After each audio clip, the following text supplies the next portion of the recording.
வணக்கம் நண்பர்களே. Welcome to movie critic channel. இன்னைக்கு நம்ம பார்க்க போற திரைப்படம் 2025ஆம் ஆண்டு ஹாலிவுட்ல வெளியாகி இப்ப ரீசெண்டா தமிழ் டப்பிங்குடன் அமேசான் பிரைம்ல வெளிவந்திருக்கிற ஆனிவர்சரி அப்படிங்கிற ஒரு சைக்கலாஜிக்கல் த்ரில்லர் படத்தோட ரிவ்யூ பத்தி தான் தெரிஞ்சுக்க போறோம். இந்த படம் ஒர்த்தா அப்படிங்கிறத இந்த ரிவ்யூல தெரிஞ்சுக்கலாம். ஸ்கிப் பண்ணாம பாருங்க. படத்தோட கதைப்படி படத்துல எலன் மற்றும் பால் டெய்லர் இவங்க ரெண்டு பேரோட 25வது திருமண நாள் கொண்டாட்டத்துல தான் படத்தோட கதையே ஆரம்பிக்குது.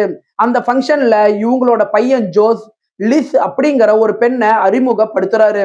கொஞ்ச நாளுக்கு அப்புறம் இவங்க ரெண்டு பேத்துக்கும் இடையே திருமணம் நடக்குது. இதுக்கப்புறம் லிஸ் த சேஞ்ச் அப்படிங்கிற ஒரு புத்தகத்தை எழுதி ஒரு பெரிய அரசியல் இயக்கமா அதை மாத்துறாங்க. அடுத்து வரக்கூடிய 5 வருஷத்துல அந்த இயக்கம் நாட்டையே தான் கைக்குள்ள கொண்டுகிட்டு வருது.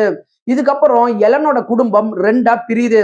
இதுக்கப்புறம் அந்த குடும்பம் ஃபேஸ் பண்ற பிரச்சனைகள் தான் படத்தோட மீதி கதையே. படத்தோட பாசிட்டிவ்னு பார்த்தா படத்துல நடிச்ச நடிகர்கள் பர்ஃபார்மன்ஸ் வைஸா பிரமாதமா நடிச்சிருக்கிறாங்க. அவங்களோட கதாபாத்திரங்களை நல்லாவே உள்வாங்கி திரையில நல்லாவே சிறப்பிச்சிருக்கிறாங்க. இந்த படம் 2 மணி நேரத்துக்குள்ள இருக்கிற மாதிரி தான் பிரசன்ட் பண்ணப்பட்டிருக்குது.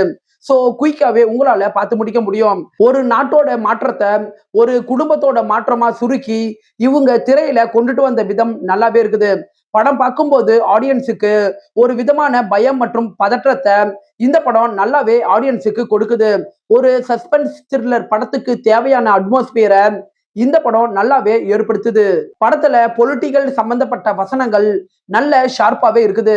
படத்தோட குறைகள் அப்படின்னு பாத்தீங்கன்னா படத்துல த சேஞ்ச் அப்படிங்கிற இயக்கம் எதை நோக்கி போகுது அப்படிங்கிற ஒரு விஷயத்த ஆழமா திரையில இன்னுமே இவங்க கொண்டுட்டு வந்திருக்கலாம்.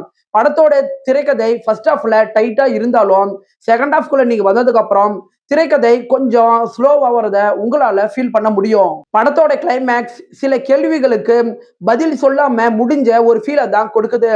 இந்த படத்தோட திரைக்கதை ஒரு ஸ்லோ பர்ன் திரைக்கதை தான். சோ படம் பார்க்கறதா இருந்தா பொறுமையா தான் நீங்க பார்த்தாகணும்.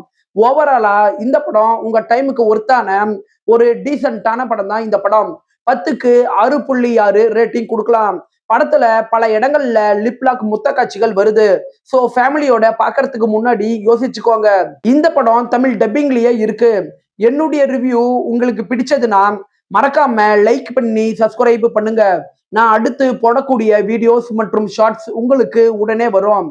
உங்களுடைய கருத்துக்களை கமெண்ட்ல பதிவிட மறந்துடாதீங்க. நாம வேற ஒரு வீடியோல சந்திக்கலாம்.